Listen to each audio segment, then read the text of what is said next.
సమస్య ముందుకొచ్చినప్పుడు 1975లో ఐక్యరాజ్య సమితి స్త్రీల గురించి చర్చ చేయాలని ఒక దశాబ్ద కాలాన్ని ప్రకటించినప్పుడు స్త్రీ సమస్యని ప్రధానంగా చేసుకొని తన తల్లి కావచ్చు, తన చెల్లి కావచ్చు, ఈ దేశంలో ఉన్న కోట్లాది మంది తల్లుల గురించి పాట రాశారు.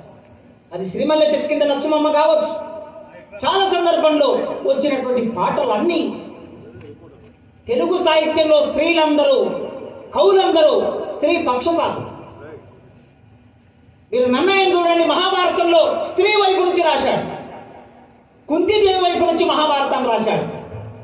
ద్రౌపది వైపు నుంచి మహాభారతం రాశాడు. తిక్కన స్త్రీ వైపు నుంచి రాశాడు.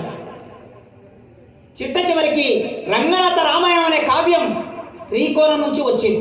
సురవరం ప్రతాపరెడ్డి గారు రామాయణం గురించి రాస్తూ సీత కోణం నుంచి రాసి రాముణ్ణి పరీక్షకు నిలబెట్టాడు. కవులందరూ స్త్రీల వైపు ఉంటారు.